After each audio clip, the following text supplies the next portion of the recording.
ಕಟೀಲ ಅಮ್ಮ ದುರ್ಗೆ ಕಣ್ಣೆದುರೆ ತೋಜಿಲೆ ಕಟೀಲ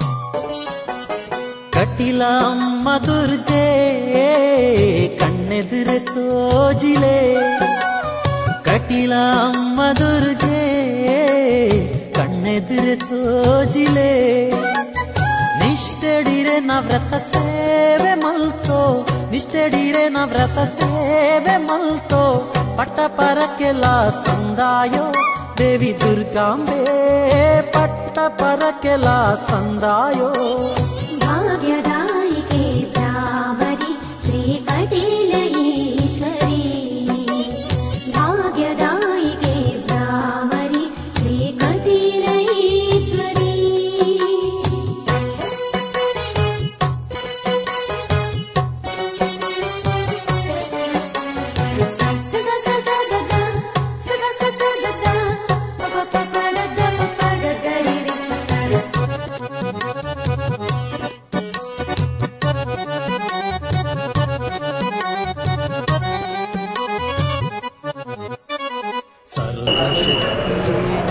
ಕಳೆದ 4 ವರ್ಷಗಳಿಂದ ನಾವು ಸ್ವಾಮಿ ವಿವೇಕಾನಂದ ಸೇವಾ ಸಂಸ್ಥೆಯನ್ನು ಈ ಭಾಗದಲ್ಲಿ ಸ್ಥಾಪನೆ ಮಾಡಿ ಅನೇಕ ಜನಪರ ಕಾರ್ಯಕ್ರಮಗಳನ್ನು ಮಾಡ್ತಾ ಬಂದಿದ್ದೇವೆ. ಸಾಮಾಜಿಕವಾಗಿ, ಸಾಹಿತ್ಯಿಕವಾಗಿ, ಶೈಕ್ಷಣಿಕವಾಗಿ, ಸೇವಾ ಕಾರ್ಯಕ್ರಮವಾಗಿ ಅನೇಕ ನೂರಾರು ಕಾರ್ಯಕ್ರಮಗಳನ್ನು ನಾವು ಮಾಡಿದ್ದೇವೆ. ಈ ಸಂದರ್ಭದಲ್ಲಿ ನಾವು ಇಲ್ಲಿ ಪಂಚೋತ್ಸವ ಎನ್ನುವಂಥ ವಿಭಿನ್ನವಾದ ಒಂದು ಕಾರ್ಯಕ್ರಮ ಮಾಡ್ತಾ ಇದ್ದೇವೆ. ಇದರಲ್ಲಿ ಪಂಚೋತ್ಸವ ಕಾರ್ಯಕ್ರಮದ ಅಂಗವಾಗಿ ಒಂದನೇದಾಗಿ ರಥೋತ್ಸವ, ಚಿನ್ನದ ರಥೋತ್ಸವದ ಸೇವೆಯನ್ನು ಇವತ್ತು ಮಾಡ್ತಾ ಇದ್ದೇವೆ. ಜೊತೆಗೆ ವಾಗೋತ್ಸವ, ದೇವಿಗೆ ಪ್ರಿಯವಾದ ತಾಳಮದ್ದಳೆಯನ್ನು ಇವತ್ತು ಪ್ರದರ್ಶಿಸುವಂಥ ಒಂದು ಕಾರ್ಯಕ್ರಮ. ಅದೇ ರೀತಿಯಾಗಿ ಜ್ಞಾನೋತ್ಸವ, ಶ್ರೀದೇವಿಯನ್ನು ಆಡಿ ಕೊಂಡಾಡುವ ನಿಟ್ಟಿನಲ್ಲಿ ಮತ್ತು ಶ್ರೀದೇವಿಯ ಚರಿತ್ರೆಯನ್ನು ಒಳಗೊಂಡಂಥ ಕಟೀಲಮ್ಮ ಎನ್ನುವಂಥ ಪುಸ್ತಕ ಬಿಡುಗಡೆ. ಇನ್ನು ಕೀರ್ತನೋತ್ಸವ ಅಂತ ಹೇಳಿಬಿಟ್ಟು ದಾಸಶ್ರೇಷ್ಠರಿಂದ ದೇವಿಯ ಬಗ್ಗೆ ಹರಿಕಥಾ ರೂಪದಲ್ಲಿ ದೇವಿಯನ್ನು ಕೊಂಡಾಡುವ ನಿಟ್ಟಿನಲ್ಲಿ ಕೀರ್ತನೋತ್ಸವ ಎನ್ನುವ ಕಾರ್ಯಕ್ರಮ. ಇನ್ನು ವಂದನೋತ್ಸವ ಅಂತ ಹೇಳಿಬಿಟ್ಟು ಈ ದೇವಸ್ಥಾನದಲ್ಲಿ ವಂಶ ಪಾರಂಪರ್ಯವಾಗಿ ಕಟೀಲಿನ ಅಸ್ರಣ್ಣರುಗಳು ದೇವಿಯ ಅರ್ಚನೆ ಮಾಡ್ತಾ ಈ ಸ್ಥಳಕ್ಕೆ ಒಂದು ಪಾವಿತ್ರ್ಯತೆಯನ್ನು ತಂದುಕೊಟ್ಟಿದ್ದಾರೆ. ಆ ನಿಟ್ಟಿನಲ್ಲಿ ವಂದನೋತ್ಸವ ಎನ್ನುವ ಕಾರ್ಯಕ್ರಮದ ಮೂಲಕ ಅವರಿಗೆ ಸನ್ಮಾನ ಮಾಡುವಂತಹ ಕಾರ್ಯಕ್ರಮವನ್ನು ನಾವು ಹಮ್ಮಿಕೊಂಡಿದ್ದೇವೆ. ಇಲ್ಲ, ಪ್ರತಿ ವರ್ಷ ಈ ಥರ ಮಾಡ್ತೇವೆ ಅಂತ ಇವಾಗ ಏನು ಹೇಳೋಕ್ಕಾಗಲ್ಲ. ಹಾಗಾಗಿ ನಮ್ಮೆಲ್ಲರ ಟ್ರಸ್ಟಿಗಳ ಏನು ಮೀಟಿಂಗಲ್ಲಿ ಏನು ನಿರ್ಧಾರ ಮಾಡ್ತೇವೆ ಆ ನಿರ್ಧಾರದ ಮುಖಾಂತರ ಮುಂದಿನೆಲ್ಲ ಕಾರ್ಯಕ್ರಮಗಳನ್ನು ನಾವು ಮಾಡ್ತೇವೆ. ಖ್ಯಾತ ಸಾಹಿತಿ ಡಾಕ್ಟರ್ ಪ್ರದೀಪ್ ಕುಮಾರ್ ಹೆಬ್ರಿ ಅವರು ಇಂದು ನಮ್ಮ ವೇದಿಕೆಯಲ್ಲಿದ್ದಾರೆ. ಅವರ ಈ ಬಂದಂತ ಶ್ರೀ ಕಟೀಲಮ್ಮ ಎನ್ನುವಂತಹ ಕಟೀಲಿನ ದೇವಿಯನ್ನು ಕೊಂಡಾಡಿ ಅವರನ್ನು ವೈಭವೀಕರಿಸುವಂತಹ ಆ ಕಥಾ ಪ್ರಕಾರವನ್ನು ಎಲ್ಲ ಅಸ್ರಣ್ಣರುಗಳ ಶುಭ ಸಂದೇಶದ ಮುಖಾಂತರ ಆ ಕಥಾ ಪ್ರಕಾರವನ್ನು ಇವತ್ತು ನಾವು ಇಲ್ಲಿ ಬಿಡುಗಡೆಗೊಳಿಸಲಿದ್ದೇವೆ. ಬಂದಂತಹ ಭಕ್ತಾದಿಗಳಿಗೆಲ್ಲ ಇದನ್ನು ಈ ದಿನ ನಾವು ಉಚಿತವಾಗಿ ನೀಡಲಿದ್ದೇವೆ. ಈ ರೀತಿಯಾಗಿ ವಿಭಿನ್ನವಾದ ಈ ಕಾರ್ಯಕ್ರಮ ಈ ವೇದಿಕೆಯಲ್ಲಿ ಇಂದು ನಡೆದಿದೆ. ಇಂತಹ ಒಂದು ಪುಣ್ಯ ಈ ಕಾರ್ಯಕ್ರಮದಲ್ಲಿ ಆಗಮಿಸಿದ ಎಲ್ಲರನ್ನು ನಮಸ್ಕರಿಸುತ್ತಾ ಮೊಟ್ಟ ಮೊದಲನೇದಾಗಿ ಈ ಕಾರ್ಯಕ್ರಮವನ್ನು ಉದ್ಘಾಟಿಸಿಕೊಡಬೇಕು ಅಂತ ಹೇಳಿ ನಾವೆಲ್ಲ ನಳಿನ್ ಕುಮಾರ್ ಕಟೀಲ್ ಅವರನ್ನು ವಿನಂತಿಸಿದ್ದೇವೆ. ಮುಖ್ಯ ಅತಿಥಿಗಳಾಗಿ ನಾವು ಕ್ಯಾಪ್ಟನ್ ಗಣೇಶ್ ಕಾರ್ತಿಕ್ ಅವರನ್ನು, ಆಮೇಲೆ ಕೋಟ ಶ್ರೀನಿವಾಸ ಪೂಜಾರಿ ಅವರನ್ನು ವಿನಂತಿಸಿದ್ದೇವೆ. ಆದರೆ ನಿಮಗೆಲ್ಲ ತಿಳಿದ ವಿಚಾರ, ಇವತ್ತು ಮಾನ್ಯ ಅಮಿತ್ ಶಾ ಅವರು ಬ್ಯಾಂಗ್ಳೂರಿಗೆ ಬಂದಿದ್ದಾರೆ. ತುರ್ತು ಸಭೆಯನ್ನು ಎಲ್ಲ ವಿಧಾನ ಪರಿಷತ್, ವಿಧಾನಸಭಾ ಸದಸ್ಯರು ಮತ್ತು ಲೋಕಸಭಾ ಸದಸ್ಯರನ್ನು ತುರ್ತು ಸಭೆಗಾಗಿ ಎಲ್ಲರನ್ನು ಆಹ್ವಾನಿಸಿದ್ದಾರೆ. ಅವರ ಆಹ್ವಾನದ ಮೇರೆಗೆ ಎಲ್ಲ ಲೋಕಸಭಾ ಸದಸ್ಯರು, ವಿಧಾನ ಪರಿಷತ್ ಸದಸ್ಯರು ಮತ್ತು ವಿಧಾನಸಭಾ ಸದಸ್ಯರು ಬೆಂಗಳೂರಿಗೆ ತೆರಳಿರುವುದರಿಂದಾಗಿ ಈ ಕಾರ್ಯಕ್ರಮಕ್ಕೆ ಹಾಜರಾಗಲು ಸಾಧ್ಯವಿಲ್ಲ ಎನ್ನುವಂತಹ ಸಂದೇಶವನ್ನು SMS ಮುಖಾಂತರ ಕಳಿಸಿಕೊಟ್ಟಿದ್ದಾರೆ. ಕಾರ್ಯಕ್ರಮ ಶುಭವಾಗಲಿ, ನಿಮ್ಮ ಎಲ್ಲ ಉತ್ತರೋತ್ತರ ಶ್ರೇಯಸ್ಸಾಗಲಿ ಎನ್ನುವಂತಹ ಶುಭ ಸಂದೇಶವನ್ನು ಕಳಿಸಿದ್ದಾರೆ. ಅವರ ಆಶೀರ್ವಾದ ನಮ್ಮ ಜೊತೆ ಇರಲಿ ಅಂತ ಆಶಿಸುತ್ತಾ ಈ ಕಾರ್ಯಕ್ರಮವನ್ನು ಇದೀಗ ನಮ್ಮೆಲ್ಲರ ಹಿರಿಯ ಅಣ್ಣ, ರಾಜಕೀಯದಲ್ಲಿ ಬಹಳಷ್ಟು ಎತ್ತರಕ್ಕೆ ಏರಿದವರು, ಸಜ್ಜನರು, ಈ ಸರ್ಕಾರದಲ್ಲಿ ಕರ್ನಾಟಕ ಸರ್ಕಾರದಲ್ಲಿ ಮಾಜಿ ಸಚಿವರಾಗಿದ್ದು ಎಲ್ಲರ ಹಿರಿಯರಾಗಿ ಇದ್ದಂತಹ ಅಮರ ಶೆಟ್ಟಿ ಅವರನ್ನು ನಾವು ಈ ಕಾರ್ಯಕ್ರಮವನ್ನು ಉದ್ಘಾಟಿಸಿಕೊಡ್ಬೇಕು ಅಂತ ನಾನು ವಿನಂತಿಸಿಕೊಂಡಿದ್ದೇನೆ. ಅವರು ನಮ್ಮೆಲ್ಲರ ಆಹ್ವಾನದ ಮೇರೆಗೆ ಇಂದೀಗ ಸಭೆಯಲ್ಲಿ ಇದ್ದಾರೆ. ಬಹಳ ನಮ್ಮದು ಅವರು ಬಹಳ ಸ್ನೇಹ. ನಾವು ಪ್ರತಿ ಕಾರ್ಯಕ್ರಮಕ್ಕೂ ನಾವು ಜೊತೆಯಾಗಿ ಹೋಗೋದು. ಜಗನ್ನಾಥ ಬೇರೆ ಅಲ್ಲ, ಜಗದೀಶ ಬೇರೆ ಅಲ್ಲ, ಜಗನ್ನಾಥ ಜಗದೀಶ ಇರೋರು ಒಂದೇ. ಹಾಗಾಗಿ ನಮ್ಮ ಮತ್ತೊಬ್ಬ ಸ್ನೇಹಿತರಾದ ಜಗದೀಶ್ ಅಧಿಕಾರಿ ಅವರು ಜಿಲ್ಲಾ ಪಂಚಾಯತ್ ಮಾಜಿ ಉಪಾಧ್ಯಕ್ಷರಾಗಿದ್ದು ರಾಜಕೀಯದಲ್ಲಿ ಬಹಳ ಎತ್ತರಕ್ಕೆ ಏರಿದವರು ನನ್ನ ಸತ್ಯುತ್ತರು ಅವರು ಈ ಕಾರ್ಯಕ್ರಮದಲ್ಲಿ ಮುಖ್ಯ ಅತಿಥಿಗಳಾಗಿ ನಾನು ಆಗಮಿಸಬೇಕು ಅಂತ ವಿನಂತಿಸಿಕೊಂಡಾಗ ಬಂದಿದ್ದಾರೆ. ಅವರನ್ನು ನಾನು ತುಂಬ ಹೃದಯದಿಂದ ಸ್ವಾಗತಿಸ್ತಾ ಇದ್ದೇನೆ. ಪಕ್ಕದ ಬಪ್ಪನಾಡು ದೇವಸ್ಥಾನದ ಮುಕ್ತೇಶ್ವರರು ಅವರು ಕೂಡ ನಾವು ಕೂಡ ಕಳೆದ 6 ತಿಂಗಳ ಹಿಂದೆ ಬಪ್ಪನಾಡಲ್ಲಿ ಶತಚಂಡಿಕಾ ಯಾಗವನ್ನು ನಾವೆಲ್ಲರೂ ಸೇರಿ ಕೈಗೊಂಡಿದ್ದೇವೆ. ಅದರಲ್ಲಿ ನಾನು ಯಾಗ ದೀಕ್ಷಕರಾಗಿ ಅಲ್ಲಿ ಕೂತಿದ್ದೇನೆ. ಆ ಕಾರ್ಯಕ್ರಮಕ್ಕೆ ನಮಗೆಲ್ಲರಿಗೂ ಮಾರ್ಗದರ್ಶಕರಾಗಿ ನಮ್ಮ ಎಲ್ಲ ಕಾರ್ಯಕ್ರಮದಲ್ಲಿ ಅವರು ಮುಂಚೂಣಿಯಲ್ಲಿ ಇದ್ದು ಆ ಕಾರ್ಯಕ್ರಮವನ್ನು ಯಶಸ್ವಿಯಾಗಿ ನಡೆಸಿಕೊಟ್ಟಿದ್ದಾರೆ. ನಮ್ಮ ಪುಣ್ಯವೋ ಅವರ ಭಾಗ್ಯವೋ ಇಂದು ಅವರು ನಮ್ಮ ಜೊತೆಯಲ್ಲಿದ್ದಾರೆ. ಅವರನ್ನು ನಾನು ಅತ್ಯಂತ ಪ್ರೀತಿಯಿಂದ ನಾನು ಮನೋಹರ್ ಶೆಟ್ಟರನ್ನು ಸ್ವಾಗತಿಸ್ತಾ ಇದ್ದೇನೆ. ಹಾಗೆ ಈ ಸಮಾರಂಭದಲ್ಲಿ ಈ ಕಟೀಲ್ ಅವರ ಈ ಪುಸ್ತಕವನ್ನು ಬರೆದಂತಹ ಮಹಾಕವಿ ನನ್ನ ಜಗನ್ನಾಥ ಶೆಟ್ಟಿ ವೇದಿಕೆಯ ಎಲ್ಲ ಕಡೆಗಳನ್ನ ಶಾಲೆ ಹೊದಿಸಿ ಪುಷ್ಪಗುಚ್ಛದ ಮೂಲಕ ಮತ್ತೊಮ್ಮೆ ಗೌರವಿಸಿ ಸ್ವಾಗತಿಸಬೇಕಾಗಿ ಜಗನ್ನಾಥ ಶೆಟ್ಟಿ ಅವರಲ್ಲಿ ವಿನಂತಿಸಿಕೊಳ್ತಾ ಇದ್ದೇನೆ. ಇವರ ಜೊತೆ ಸಂಸ್ಥೆಯ ಟ್ರಸ್ಟಿಗಳು ಮತ್ತು ಪದಾಧಿಕಾರಿಗಳು ಸಹಕರಿಸಬೇಕು. ಸಮಾನಾರ್ಥಿಗಳು ಎರಡು ಒಂದು ಸಹಕರಿಸಬೇಕು ಎಂದು ವಿನಂತಿಸಿಕೊಳ್ತಾ ಇದ್ದೇನೆ. ಪೂಜ್ಯರಾದ ವಾಸುದೇವ ಸ್ವಾಮಿಯವರಿಗೆ, ಪೂಜ್ಯರಾದ ವೆಂಕಟರಮಣ ಸ್ವಾಮಿಯವರಿಗೆ,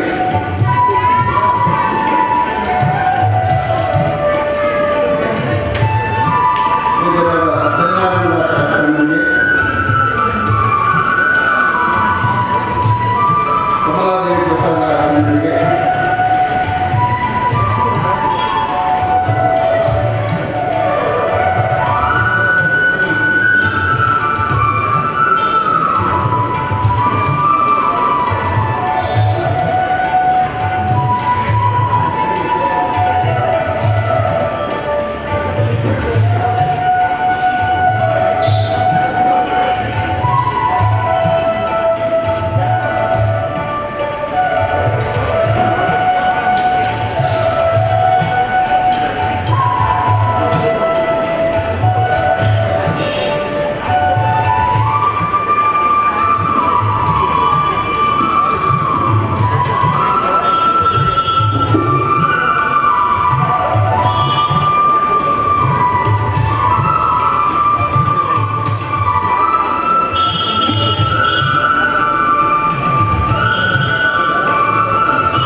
ಆಹ್ವಾನಿತರ ಪಟ್ಟಿಯಲ್ಲಿರುವ ಶಶಿಕಲಾ ಶೆಟ್ಟಿ ಬಾಳ ತಾಲೂಕು ಪಂಚಾಯತ್ ಸದಸ್ಯರು ಮಂಗಳೂರು, ವಜ್ರಾಕ್ಷಿ ಶೆಟ್ಟಿ ಸೇಳಾರು ದಯವಿಟ್ಟು ವೇದಿಕೆ ಬರಬೇಕಾಗಿ ವಿನಂತಿಸಿಕೊಳ್ತಾ ಇದ್ದೇವೆ.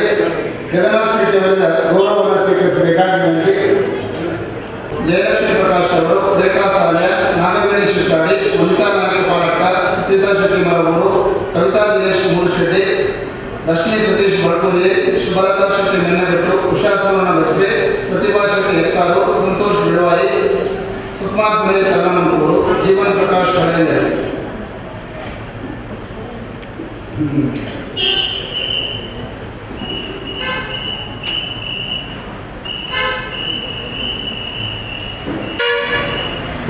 ಪಂಚೋತ್ಸವದ ಅಧಿಕೃತ ಉದ್ಘಾಟನೆಯನ್ನು ಆರಂಭ ಮಾಡ್ತಾರೆ. ದಯವಿಟ್ಟು ಒಂದು ನಿಮಿಷ. ಈ ಕಾರ್ಯಕ್ರಮದಲ್ಲಿ ಶ್ರೀ ಕ್ಷೇತ್ರ ಕಟೀಲಿನ ಅನುವಂಶ ಪ್ರಧಾನಾರ್ಚಕರಾದ ಶ್ರೀ ಲಕ್ಷ್ಮೀನಾರಾಯಣ ಶರ್ಮಾ ಅವರು ಆಗಮಿಸ್ತಾ ಇದ್ದಾರೆ. ನಮ್ಮ ರಾಜ್ಯಗಳ ಸಜ್ಜನ ರಾಜಕಾರಣಿ, ಮಾಜಿ ಕಾರ್ಮಿಕ ಧಾರ್ಮಿಕ ಸಚಿವರು ಆಗಿರುವ ಮಾನ್ಯ ಅಮರನಾಥ್ ಶೆಟ್ಟಿಯವರು ಈ ಒಂದು ಪಂಚೋತ್ಸವಕ್ಕೆ ಅಧಿಕೃತ ಚಾಲನೆಯನ್ನು ನೀಡುತ್ತಿದ್ದಾರೆ. ಆ ಸಣ್ಣ ಬಂಧುಗಳ ಸಮ್ಮುಖದಲ್ಲಿ ಎಲ್ಲ ಗಣ್ಯರು ಕೈಜೋಡಿಸಬೇಕಾಗಿ ವಿನಂತಿಸಿಕೊಳ್ತಾ ಇದ್ದೇವೆ.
ಪಂಚೋತ್ಸವವನ್ನು ಉದ್ಘಾಟಿಸಿದ ಪ್ರದೀಪ ಕುಮಾರ ಹೆಗ್ಡೆಯವರು ಈ ಪುಸ್ತಕವನ್ನು ಬಿಡುಗಡೆಗೊಳಿಸಿ ಲೋಕಾರ್ಪಣೆಗೈಬೇಕಾಗಿ ಶ್ರೀ ಕ್ಷೇತ್ರ ಕಟೀಲಿನ ಅನುವಂಶಿಕ ಮುಕ್ತೇಶ್ವರರು, ಅನುವಂಶಿಕ ಪ್ರಧಾನ ಅರ್ಚಕರು ಆಗಿ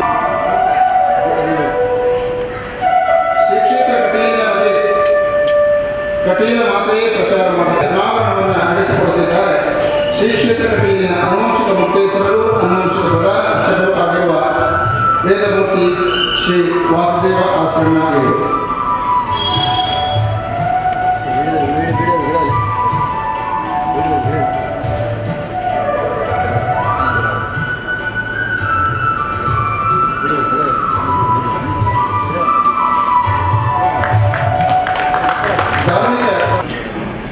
ಜಗನ್ನಾಥ್ ಶೆಟ್ಟರು ಬಹಳಷ್ಟು ಉತ್ತಮ ಸಾರ್ವಜನಿಕ ಕೆಲಸಗಳನ್ನು ಮಾಡ್ತಾ ಬರ್ತಾರೆ. ಮೆಡಿಕಲ್ ಕ್ಯಾಂಪ್ಗಳನ್ನು ಮಾಡ್ತಾ ಇದ್ದಾರೆ, ವಿವೇಕಾನಂದ ಜಯಂತಿಯನ್ನು ಮಾಡ್ತಾ ಇದ್ದಾರೆ, ಅದಕ್ಕೆ ಬೇರೆ ಬೇರೆ ಕಾರ್ಯಕ್ರಮಗಳನ್ನು ಅವರು ಇಟ್ಕೊಂಡಿದ್ದಾರೆ.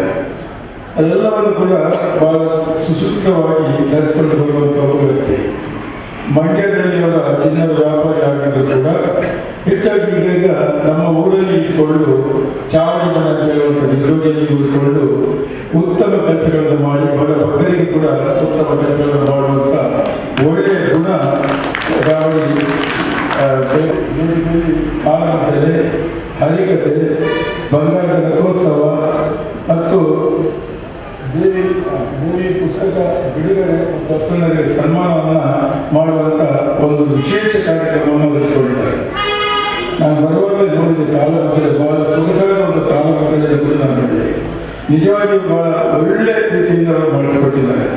ಇಂಥೆಲ್ಲ ಕೆಲಸವನ್ನು ಮಾಡಬೇಕಾದ್ರೆ ಜಗನ್ನಾಥ ಸತತವಾಗಿ 300ಕ್ಕೂ ಹೆಚ್ಚು ಕೃತಿಗಳನ್ನು ವೃತ್ತಿಯಿಂದ ವೈದ್ಯರಾದ ಅವರು ಪ್ರವೃತ್ತಿಯಿಂದ ಹಲವಾರು ಅಭ್ಯಾಸಗಳನ್ನ ಒಪ್ಪಿಕೊಂಡವರು ತನ್ನ ಎಡಗಡೆದ ವೃತ್ತಿಯ ಕೆಲಸದ ಒತ್ತಡಗಳ ನಡುವೆ ಕೂಡ ಸಾಹಿತ್ಯವನ್ನು ನಾನು ಯಾವಾಗಲೂ ಹೇಳ್ತೀನಿ, ನಾವೆಲ್ಲ ಅವರ ಮಾನಸಿಕ ಗುರು ಅಂತ ನಾವು ಒಪ್ಕೊಂಡಿದ್ದೇವೆ.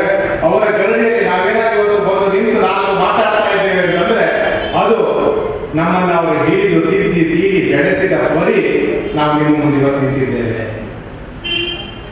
ಅಂತಹ ಅದ್ಭುತವಾದಂತಹ ವ್ಯಕ್ತಿತ್ವ ಅವರಿಗೆ ಬರವಣಿಗೆ ಒಂದೇ ಅಲ್ಲ, ವೈದ್ಯಕೀಯ ಒಂದೇ ಅಲ್ಲ, 300ಕ್ಕೂ ಹೆಚ್ಚು ಕೃತಿಗಳು, ಜೊತೆಗೆ ಮಹಾಕಾವ್ಯಗಳ ಯುಗವೇ ಮುಗಿದು ಹೋಯಿತು ಅನ್ನುವಂತಹ ಸಂದರ್ಭದಲ್ಲಿ 10 ಮಹಾಕಾವ್ಯಗಳನ್ನ ಈ ಜಗತ್ತಿಗೆ ನೀಡಿದ ಏಕೈಕ ಮಹಾಕಾವ್ಯಗಳ ವೀರ ಅವರು.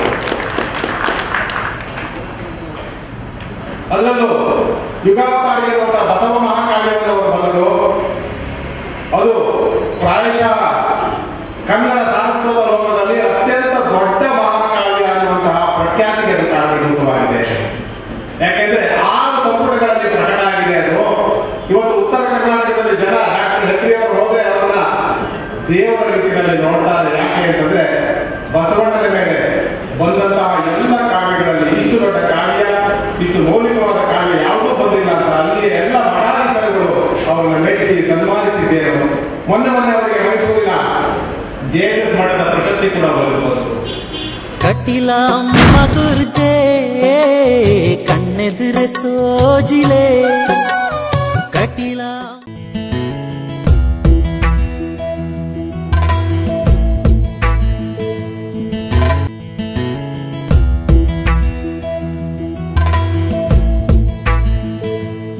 ಕಟಿಲ ಅಮ್ಮ ದುರ್ಗೆ ಕಣ್ಣೆದುರೆ ತೋಜಿಲೆ ಕಟಿಲ ಕೃತಿಯಲ್ಲಿ ಎಲ್ಲವೂ ಸುಂದರವಾಗಿದೆ. ಆದ್ರಿಂದ ಇದನ್ನೊಂದು ಸಿರಿವಂತ ಕೃತಿ ಎಂದು ನಾವು ಕೇಳಬಹುದು. ಭಕ್ತಾದಿಗಳು ಖಂಡಿತವಾಗ್ಲೂ ಇದನ್ನು ತೆಗೆದುಕೊಂಡು ಒಂದೊಂದು ಪುಟವನ್ನು ಕಲಿತಾ ಹೋದ ಹಾಗೆ ಇದರ ಸೌಂದರ್ಯ, ಇದರ ಶ್ರೀಮಂತಿಕೆ ನಿಮಗೆ ಮಂದಟ್ಟಾಗುತ್ತೆ.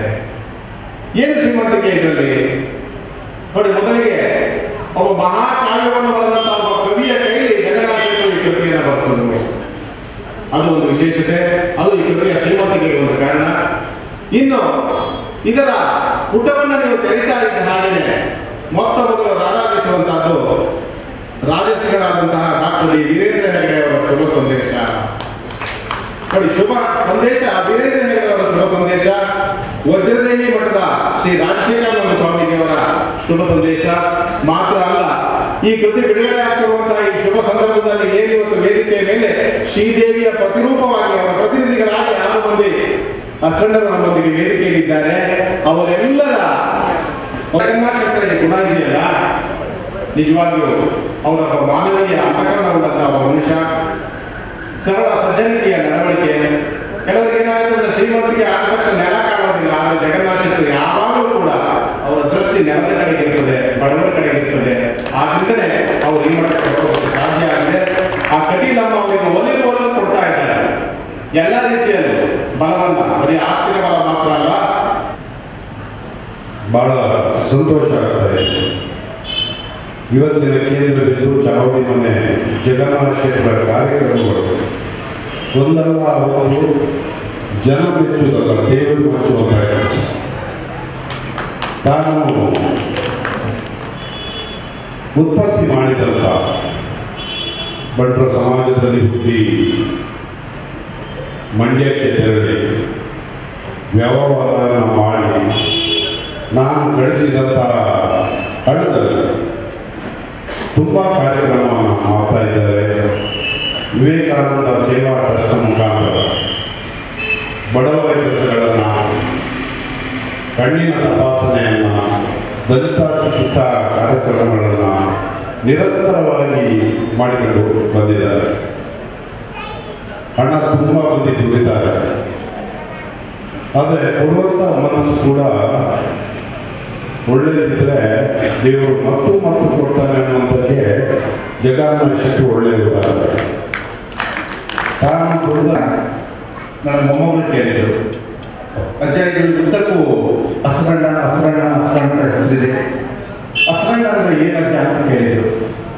ನನಗೂ ನಿಜವಾಗಿ ಗೊತ್ತಿರಲಿಲ್ಲ. ನಾನು ಹೇಳಿದೆ, ಕೂಡ ಬಹುಶಃ ಹಸರಣ್ಣ ಅಂದರೆ ಹರಸುವ ಅಣ್ಣ ಆಗಿರ್ಬೋದು, ಆಸರೆ ಕೊಟ್ಟಿರುವ ಅಣ್ಣ ಆಗಿರ್ಬೋದು, ಹನುಷದ ಅಣ್ಣ ಆಗಿರ್ಬೋದು. ಹೀಗೆ ಬೇರೆ ಬೇರೆ ಅರ್ಥವನ್ನು ಒಳಗೊಂಡಿರುವ ಒಂದು ಸುಂದರವಾದಂಥ ಹಸರಣ್ಣ ಎಲ್ಲರಿಗಿಂತ ಮುಖ್ಯವಾಗಿ ಕಳೆದ ಅನೇಕ ಶತಮಾನಗಳಿಂದ ನಿರಂತರವಾಗಿ ತಾಯಿ ದುರ್ಗೆಯನ್ನು, ತಾಯಿ ಕಟೀಲನ್ನು ಆರಾಧಿಸಿಕೊಂಡು ಬರುತ್ತಿರುವಂತಹ ಒಂದು ದೊಡ್ಡ ಅರ್ಚಕ ಮಂದಿರದ ಹಸರಣ್ಣವರು ಇವತ್ತು ನಮ್ಮೊಂದಿಗೆ ಇದ್ದಾರೆ ಅಂದರೆ ಬಹುಶಃ ಜಗನ್ನಾಥೇಶ್ವರಿಗೆ ಇದಕ್ಕಿಂತ ದೊಡ್ಡದಾದ ದೈವಿಕತೆ ಬೇರೆ ಇಲ್ಲ ಅಂತ ನಾವು ಅನ್ಕೋತೀವಿ. ಮನುಷ್ಯ ತಾನು ಮಾಡುವಂತಹ ಯಾವುದೇ ಕೆಲಸವಾಗಲಿ ಅದು ದೇವಿಗರ್ಪಿತ ಅನ್ನುವಂತಹ ಭಾವನೆಯನ್ನೇ ಮಾಡಿಕೊಂಡು ಬರ್ತಾನೆ. ಯಾಕಂದರೆ ಈ ಕೃತಿಯನ್ನು ನಾನು ಮೊದಲು ಕಾವ್ಯದಲ್ಲಿ ರಚಿಸಿದ್ದೆ.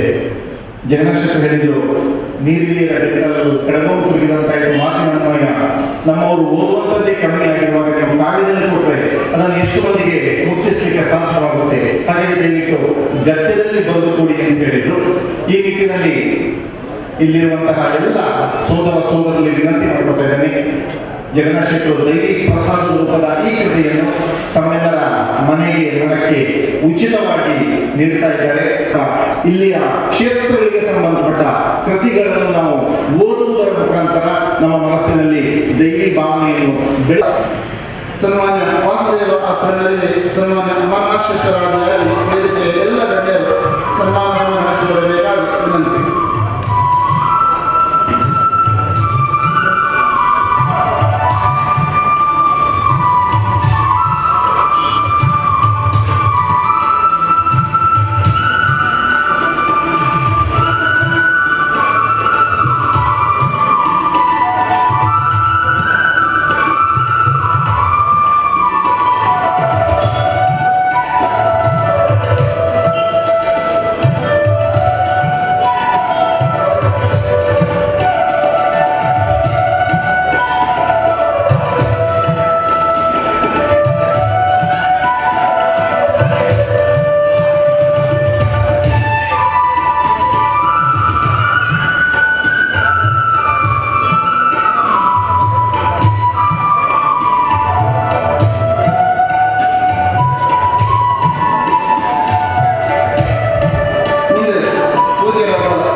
ಮಾತೆ ಬ್ರಹ್ಮರಾಂಬಿಕೆಯ ಪಾದ ಪ್ರಮಾಣದಲ್ಲಿ ನಿತ್ಯ ನಿರಂತರವಾಗಿ ಧ್ವಜಕರಾಗಿ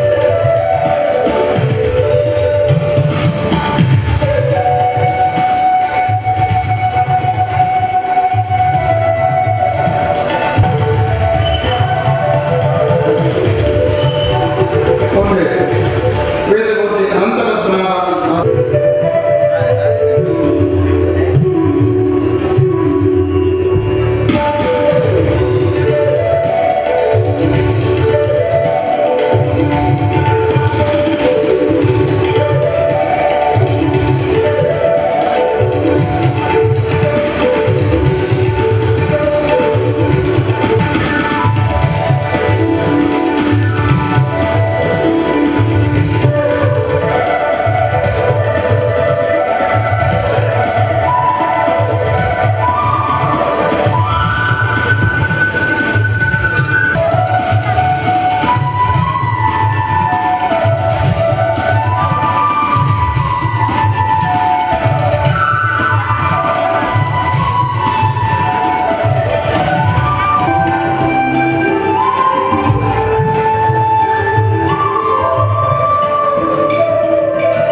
ಕೈ ಚಪ್ಪಾಳೆ ಮೂಲಕ ಈ ಕಾರ್ಯಕ್ರಮವನ್ನು ಅಭಿನಂದಿಸಬೇಕು. ಅಸ್ಮಣ್ಣ ಬಂಧುಗಳನ್ನು ಅಭಿನಂದಿಸ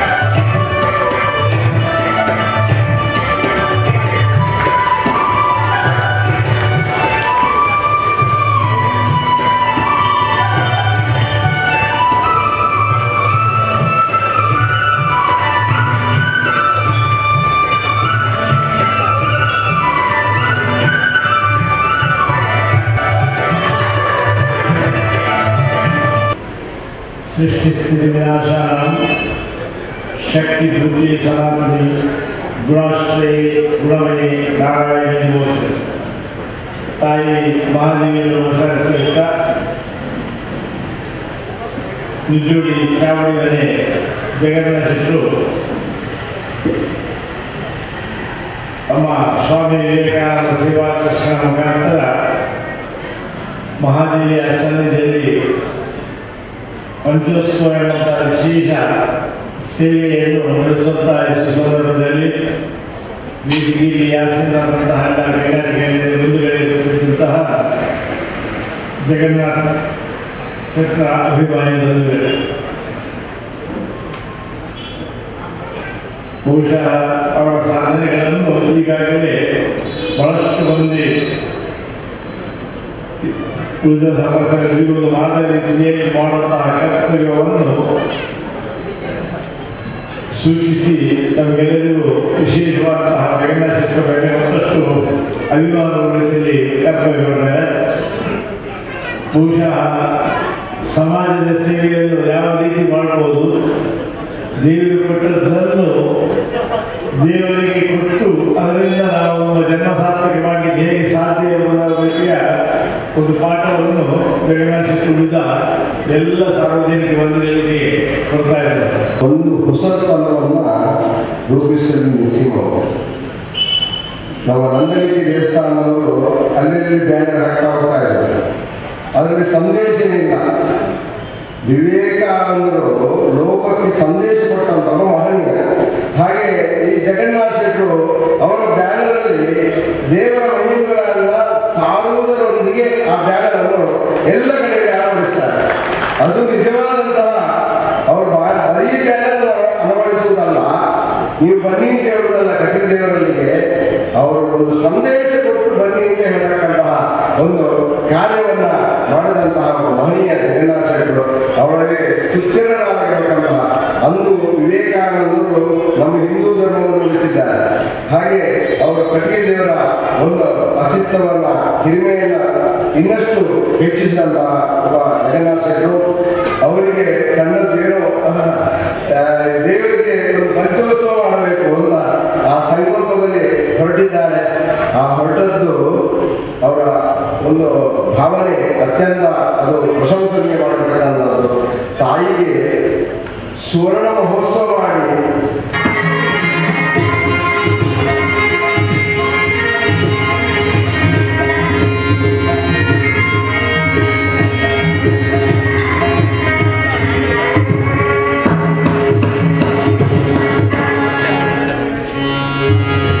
ದಕ್ಷಿಣ ಕನ್ನಡದ ಹೆಸರಾಂತ ದೇವಸ್ಥಾನ ಇಡೀ ಪ್ರಪಂಚಕ್ಕೆಲ್ಲರೂ ಕೂಡ ತನ್ನ ಭಾಗವತೋತ್ತತೆಯನ್ನ ಹದಗುಂಬಿಸ್ತಾ ಇರುವಂತಹ ಕ್ಷೇತ್ರ ಪ್ರವಾಸನೆ ಆ ಕಟೀಲೂರಿನ ಬ್ರಹ್ಮರಾಂಬಿಕೆ ದೇವಿಗೆ ವಂದಿಸುತ್ತಾ ಈ ದಿವಸ ಹಮ್ಮಿಕೊಂಡಿದ್ದಾರೆ ನಮ್ಮ ಆತ್ಮೀಯ ಗುರುಗಳಾಗಿರುವಂತಹ ನೆಲ್ಲೋಡಿ ಚಾವಡಿಮನೆ ಜಗನ್ನಾಥ ಶೆಟ್ಟರು ಅಧ್ಯಕ್ಷರು, ಸ್ವಾಮಿ ವಿವೇಕಾನಂದ ಸೇವಾ ಸಂಸ್ಥೆ ಕಿನಿಗೋಳಿ ಹಾಗೂ ಟ್ರಸ್ಟಿಗಳು, ಸಂಚಾಲಕರು, ಸಂಘಟಕರು, ಸಲಹೆಗಾರರು ಮತ್ತು ಸರ್ವ ಸದಸ್ಯರು. ಅದೇ ರೀತಿಯಾಗಿ ಒಬ್ಬ ವ್ಯಕ್ತಿ ದಕ್ಷಿಣ ಕನ್ನಡದಲ್ಲಿ ಹುಟ್ಟಿ ಅದು ಬಹಳ ಹೆಸರು ಮಾಡಿದ್ದಾರೆ ಅಂತ ಹೇಳಿ ನಾವು ಕೇಳಿದ್ವಿ. ಆದ್ರೆ ಮಂಡ್ಯ ಜಿಲ್ಲೆಯಲ್ಲಿ ಜಿಲ್ಲಾ ಕನ್ನಡ ರಾಜ್ಯೋತ್ಸವ ಪ್ರಶಸ್ತಿ ತಗೊಂಡಿದ್ದಾರೆ. ಹುಟ್ಟಿದ್ದು ದಕ್ಷಿಣ ಕನ್ನಡ ಜಿಲ್ಲೆಯಲ್ಲಿ, ಪ್ರಶಸ್ತಿ ಗಿಡಿಸಿಕೊಂಡಿರೋದು ಮಂಡ್ಯ ಜಿಲ್ಲಾ ರಾಜ್ಯೋತ್ಸವ ಪ್ರಶಸ್ತಿ. ಹಲವಾರು ಕೆಲಸಗಳನ್ನು ಮಾಡ್ತಾ ಇದ್ದಾರೆ. ದೊಡ್ಡವರು ಹೇಳ್ತಾರೆ, ಜನನಿ ಜನ್ಮಭೂಮಿಷ್ಠ ಸ್ವರ್ಗಾಧಿಪಿ ಗರಿಯಸಿ ಅಂತ ಹೇಳಿ. ಯಾರು ತಾಯಿ ಸೇವೆಯನ್ನ, ತಾಯಿ ಭೂಮಿಯ ಸೇವೆಯನ್ನ, ತಾಯಿ ನಾಡಿನ ಸೇವೆಯನ್ನ ಮಾಡಿದ್ರು ಅವರಿಗೆ ತಾಯಿಯಾದ ಕೂಡ ಸ್ವರ್ಗದಲ್ಲಿ ಜಾಗವನ್ನು ಕೊಡ್ತಾರೆ. ಮೇಲೆ ನಮ್ಮೆಲ್ಲರ ಈ ಮನಸ್ಸು ಎಂಬ ಸ್ವರ್ಗದಲ್ಲಿ ನಮ್ಮ ಗುರುಗಳಾಗಿರುವಂತಹ ಜಗನ್ನಾಥ ಶೆಟ್ಟಿಗಳಿಗೆ ಸ್ವರ್ಗದ ಜಾಗವನ್ನು ಕೊಡಿಸಿದ್ದಾರೆ. ಅವರಿಗೆ ಧನ್ಯವಾದಗಳನ್ನು ಅರ್ಪಿಸುತ್ತಾರೆ. ನಮ್ಮ ದಕ್ಷಿಣ ಕನ್ನಡ ಜಿಲ್ಲೆಯಲ್ಲಿ ಇದು 3ನೇ ಕಾರ್ಯಕ್ರಮ ಅವರು ಮಾಡಿಸ್ತಾ ಇರೋದು. ಮೊದಲನೇದಾಗಿ ಮುಲ್ಕಿ ಸ್ವರಾಜ್ ಮೈದಾನದಲ್ಲಿ ಸ್ವಾಮಿ ವಿವೇಕಾನಂದರ 150ನೇ ಜನ್ಮಶತಮಾನೋತ್ಸವ ಲಂಕಾದಹನ ಎಂಬ ಇದೆ. ಆಮೇಲೆ ಒಂದು 4ನೇ ಭಾಗದಲ್ಲಿ ಶತಚಂಡಿಕಾಧಾರ ಅಂತ ಹೇಳಿ ಬಪ್ಪನಾಡು ದುರ್ಗಾ ಪರಮೇಶ್ವರಿ ದೇವಸ್ಥಾನ, ಅಲ್ಲಿ ದೇವಿ ಮಹಾತ್ಮೆ. ಈ ದಿವಸ ನಾಡಿನ ಹೆಸರಾಂತ ಸುಪ್ರಸಿದ್ಧ ದೇವಿ ಆ ಕಟೀಲಮ್ಮನ ಸನ್ನಿಧಾನದಲ್ಲಿ ದೇವಿ ಮಹಾತ್ಮೆ ಅಥವಾ ಮಹಿಷಾಸುರ ಮರ್ದಿನಿ ಎಂಬ 1 ಗಂಟೆಗಳ ಕಾಲ ಹರಿಕದ ಕೀರ್ತನೋತ್ಸವವನ್ನು ಏರ್ಪಡಿಸ್ತಾ ಇದೆ. ಅವರಿಗೆ ತಾಯಿಯಾದ ಕೂಡ ಸಕಲ ವಿಧವಾಗಿರುವಂತಹ ಎಲ್ಲ ಅವರ ಆಸೆಗಳನ್ನು ನೆರವೇರಿಸಿದೆ ಅಂತ ಹೇಳ್ತಾರೆ. ಕಥಾ ಪ್ರಾರಂಭವನ್ನು ಮಾಡೋಣ.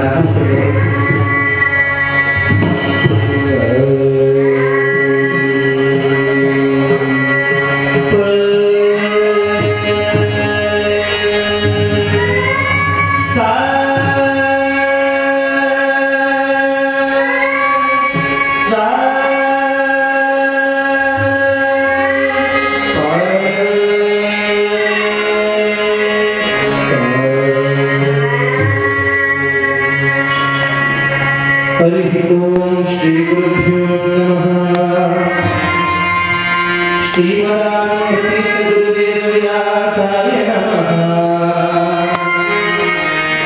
शुक्लांबरधरं विष्णुं शशिवर्णं चतुर्भुजं प्रसन्नवदनं ध्याये सर्वविघ्नोपशान्तये अगजाननपद्मार्कं गजाननं महर्निशम्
नमस्तेस्तु महामाये श्रीपीठे सुरपूजिते नमस्तेस्तु महामाये श्रीपीठे सुरपूजिते शंखचक्र गदा हस्ते शंखचक्र गदा हस्ते शंखचक्र गदा हस्ते महालक्ष्मी नमोस्तुते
ಕಟೀಲ ಅಮ್ಮ ದುರ್ಗೆ ಕಣ್ಣೆದುರೆ ತೋಜಿಲೆ ಕಟೀಲ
ಒಟ್ಟಿಗೆ ಯಾರೊಂದು ಬೊಬ್ಬೆ, ಸಾಮಾನ್ಯವಾದ ಬೊಬ್ಬೆಯಲ್ಲ, ಅದೊಂದು ಆರ್ಧನಾದವಾಗಿತ್ತು.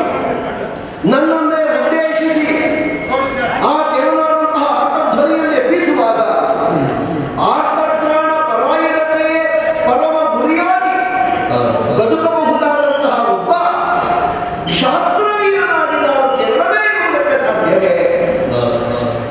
ಏನು ಪುರೋತ್ತಮನ ಅಳಲಿನ ಧ್ವನಿ ಎನ್ನುವುದು ಕಂಡಾಗ ಅವರ ಅಗ್ರಹಾರವನ್ನು ಹೊಕ್ಕಿರುವಂತಹ ಚೋರರು ಗೋಸಂಪತ್ತನ್ನು ಅಪಹರಿಸಿದರಂತೆ. ಹೌದಪ್ಪ, ಅಗ್ರಹಾರದಲ್ಲಿ ಅಪಹರಿಸಬಹುದಾದ ಸೊತ್ತು ಅಂತ ಇದ್ದರೆ ಅದು ಗೋಸಂಪತ್ತು ಮಾತ್ರ. ನಾಳೆ ಎಷ್ಟು ಬೇಕು ಏನು ಬೇಕು ಎನ್ನುವುದನ್ನು ಸಂಜೆ ಮಾಡುವುದು ಬ್ರಾಹ್ಮಣರಲ್ಲ.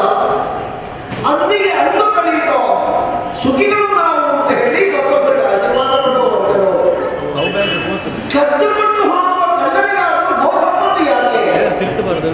ಏನು ಅವಸಕ್ಕಾಗಿಯೋ ಅಲ್ಲ ದುರ್ಬುದ್ಧಿಗಾಗಿಯೋ? ಕೆಲವರಿಗೆ ತೊಂದರೆ ಕೊಡುವ ಹಿನ್ನೆಲೆಯಲ್ಲಿ ನಮ್ಮೊಂದು ದುಡ್ಡೇ ಹೇಳ್ತದೆ. ನಮಗೆ ಏನು ಲಾಭ ಆಗಬೇಕು ತೊಂದರೆ ಇಲ್ಲ, ಅವರಿಗೆ ಸ್ವಲ್ಪ ಕಷ್ಟ ಆಗಬೇಕು. ಅಲ್ಲ ವಿರೋಧ ಪಕ್ಷದವರು ಏನಾದರೂ ಮಾಡಿದ ಹುನ್ನಾರವೋ ಧರ್ಮರಾಯನ ಆಳ್ವಿಕೆಯಲ್ಲಿ ಬ್ರಾಹ್ಮಣರಿಗೆ ನೆಮ್ಮದಿ ಇಲ್ಲ ಎನ್ನುವುದನ್ನು ಗೊಂದಲವಾಗಿ ಸೃಷ್ಟಿಸಬೇಕು ಅಂತ ಕೌರವನ ಷಡ್ಯಂತ್ರಗಳು ಬಂದಿರುವ ಮುಸುಕಿನ ಕಣ್ಣರು ಏನೇ ಕ್ಷತ್ರಧಾರಿಯಾಗಿ ನಾನು ಅವರನ್ನು ಬೆನ್ನು ಹತ್ತಿ ಹೊಡೆದು ಅವರು ಯಾವುದನ್ನೆಲ್ಲ ತನ್ನನ್ನು ಮುಂದೆ ಮಾಡಿಕೊಂಡರು ಅದನ್ನೆಲ್ಲ ಎಳೆದು ಬ್ರಾಹ್ಮಣನಿಗೆ ಕೊಟ್ಟೆ. ಬಾಗಿಲ ನನ್ನ ತಲೆಗೆ ರುದ್ರಾಕ್ಷತೆಯನ್ನಿರಿಸಿ ಸುಖವತ್ತು ಮಂಗಳವಾಗಲಿ ಎನ್ನುವಂತೆ ಆಶೀರ್ವಾದವನ್ನು ಅವರು ಮಾಡಿದರು. ಆ ಬಳಿಕ ನನಗೆ ಅರ್ಥ ಆಯಿತು, ಮಾಡಿದ ಆಶೀರ್ವಾದ ಎನ್ನುವುದು ನಾನು ಮಹಾ ಸಚಿಜ್ಞವನ್ನು ಎದುರಿಸುವುದಕ್ಕೆ, ಅಂತರಂಗದಲ್ಲಿ ನನ್ನ ಬಲವನ್ನು ತುಂಬಿಸುವುದಕ್ಕಾಗಿ ಅವರ ಆಶೀರ್ವಾದ. 5 ಮಂದಿಗಳು ಒಬ್ಬಾಕೆಯನ್ನು ಮದುವೆಯಾಗಿ ಸಂಸಾರವನ್ನು ನಡೆಸುವ ಹೊತ್ತಿನಲ್ಲಿ ನಾರದ ಮಹರ್ಷಿಗಳ ಆಗಮನವಾಗಿ ಕಾಣಿದ್ದು ಒಂದು ದಿನ. ಒಬ್ಬಾಕೆಯಲ್ಲಿ ಸಂಸಾರವನ್ನು ನಡೆಸುವಂತಹ ನೀವು ಜೀವನವನ್ನು ಹೀಗೆ ಸಾಗಿಸಿದಿರಿ ಅಂತಾದ್ರೆ ಸುಂದರ ಕಥೆಯನ್ನು ನಿರ್ಮಿಸಿಕೊಳ್ಬೇಕಾದ ಸಂದರ್ಭ ಬಂದಿತ್ತು ಅಂತ ಹೇಳಿದ್ರು. ಅನ್ಯೋನ್ಯವಾದಂತಹ ಬದುಕನ್ನು ಬದುಕುತ್ತಾ ಶರೀರಗಳು ಎಲ್ಲಾದರೂ ಜೀವ ಒಂದೇ ಜೀವನವನ್ನು ಸಾಗಿಸುತ್ತಿದ್ದಂತಹ ಅಣ್ಣ ತಮ್ಮಂದಿರು ಹೆಣ್ಣೊಬ್ಬಾಕೆಯ ಮೋಹಬಲೆಗೆ ಬಿದ್ದು ತನ್ನ ಅವಸಾನವನ್ನು ತಾನೇ ಕಂಡುಕೊಂಡಂತೆ ಐಕ್ಯಮತ್ಯದಿಂದ ಇರುವಂತಹ ನಿಮ್ಮಲ್ಲಿ ಅಭಿಪ್ರಾಯ ವ್ಯತ್ಯಾಸವನ್ನು ಹಾಗೆ ಹೇಳಿದ ಜೀವನ ಕಾರಣವಾಯಿತು ಅಂತಾದರೆ ಏನು ಒಂದು ರಟ್ಟೆಯನ್ನು ಹೊಂದಿಟ್ಟಿದ್ದು. ಕುಶಾಗ್ರವತಿಯಾದಂತಹ ನಮ್ಮಣ್ಣ ಅದಕ್ಕೊಂದು ಪರಿಹಾರವನ್ನು ಕಂಡಿದ್ದ. ಒಬ್ಬನಲ್ಲಿ 1 ವರ್ಷದಂತೆ ಅವರ ಬದುಕನ್ನು ಬದುಕುತ್ತಾ ಯಾರಾದರೂ ಅತಿಕ್ರಮವಾಗಿ ಅವರ ಏಕಾಂತವನ್ನು ಭಂಗಪಡಿಸಿದ್ರು ಅಂತಾದ್ರೆ ಅವರಿಗೆ 12 ವರ್ಷಗಳ ಕಾಲ ತೀರ್ಥಾಟರೆ. ಹೀಗೊಂದು ನಿಬಂಧನೆಯನ್ನು ನಮ್ಮಲ್ಲೇ ನಾವು ಏರಿಕೊಂಡು ಜೀವನವನ್ನು ಸಾಗಿಸುತ್ತಿರುವ ಕಾಲಘಟ್ಟದಲ್ಲೇ ಇಂತಹ ಚೋರರ ದಾರಿಯ ಬಂದಾಗ ಅಣ್ಣನಾದ ಧರ್ಮರಾಯನ ಅಂತಃಪುರದ ಹೊರಭಾಗದಲ್ಲಿ ಇರುವ ಕೋಣೆಯಲ್ಲಿ ಆಯುಧಗಳನ್ನು ನಿಕ್ಷೇಪಿಸಲ್ಪಟ್ಟದ್ದು. ಏನರ್ಥದಿಂದ ಸರಿ, ಭೀಮಾರ್ಜುನನ ಕೈಗೆ ಆಯುಧ ಸಿಗಬೇಕು ಅಂತಾನು ಧರ್ಮರಕ್ಷಕರಾದಂತಹ ಧರ್ಮರಾಯನ ಕಣ್ಗಾವಲನ್ನು ಬಿಟ್ಟು ಆಯುಧವನ್ನು ಹಿಡಿಯುವ ಹಾಗೆಲ್ಲ ಒಂದು ಇನ್ನೊಂದು ಮನೆಯ ವಾಸ್ತು ಹಾಗೆ ಹೇಳ್ತದೆ. ನೈಋತ್ಯ ಭಾಗದಲ್ಲಿರಬೇಕಾದಂತಹ ಏಕದಳ ಕೋಣೆಯ ಒತ್ತಿನ ಮೇಲೆ ಇರಬೇಕು ಆಯುಧ. ಆ ಎಲ್ಲ ಮಟ್ಟದಲ್ಲಿಯೂ ನಾವು ಧರ್ಮರಾಯನ ಏಕಾಂತವನ್ನು ಭಂಗ ಮಾಡಿಯೇ ಆಯುಧಗಳನ್ನು ಮಾಡಬೇಕಾದ ಸಂದರ್ಭದಲ್ಲಿ ಪ್ರಾಯಶ್ಚಿತ್ತವಾಗಿ ನಿಂತಿರುವಂತಹ ಒಂದು ತೀರ್ಥಾಟನೆಯನ್ನು ಪರಿಗಣಿಸುವುದಕ್ಕೆ ಹೊರಟಿದ್ದಾಗ ನಮ್ಮನ್ನು ಅನ್ಯಾಯತೆಯಿಂದ ಬರಸೆಳೆದು ಬಿಡಿಗತ್ತಿ ಕಣ್ಣೀರನ್ನು ಸುರಿಸಿ ತಮಾಷೆಗಳನ್ನು ನಾನು ಹೋಗ್ತೇನೆ ಅಂತ ಹೇಳಿದೆ.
ಕಟೀಲ ಅಮ್ಮ ದುರ್ಗೆ ಕಣ್ಣೆದುರೆ ತೋಜಿಲೆ ಕಟೀಲ ಅಮ್ಮ ದುರ್ಗೆ ಕಣ್ಣೆದುರೆ ತೋಜಿಲೆ ನಿಷ್ಠೆಡಿರೆ ನವ್ರತ ಸೇವೆ ಮಲ್ತೋ ನಿಷ್ಠೆಡಿರೆ ನವ್ರತ ಸೇವೆ ಮಲ್ತೋ ಪಟ್ಟ ಪರಕ್ಕೆಲ್ಲ ಸಂದಾಯೋ ದೇವಿ ದುರ್ಗಾಂಬೆ ಪಟ್ಟ ಪರಕ್ಕೆಲ್ಲ ಸಂದಾಯೋ ಭಾಗ್ಯದಾಯಿಕೆ ಭ್ರಾಮರಿ ಶ್ರೀ ಕಟೀಲ ಈಶ್ವರಿ ಭಾಗ್ಯದಾಯಿಕೆ ಭ್ರಾಮರಿ ಶ್ರೀ ಕಟೀಲ ಈಶ್ವರಿ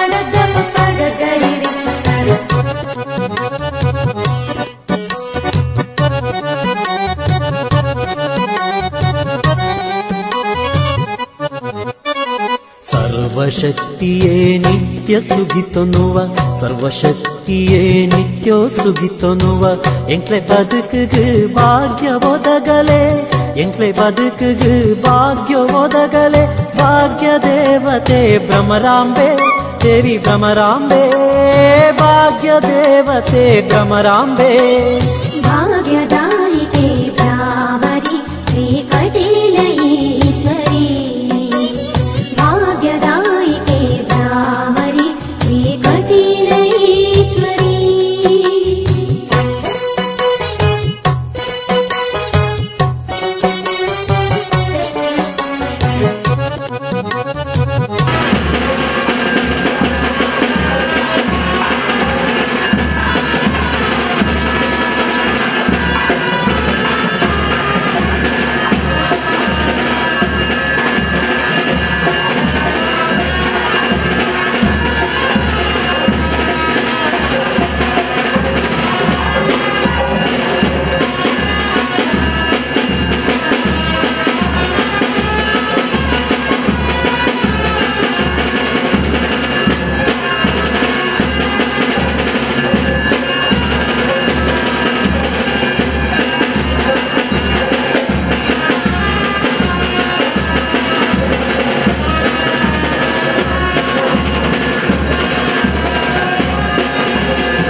ಕಟ್ಟಿಲ ಅಮ್ಮ ದುರ್ಗೆ ಕಣ್ಣೆದುರೆ ತೋಜಿಲೆ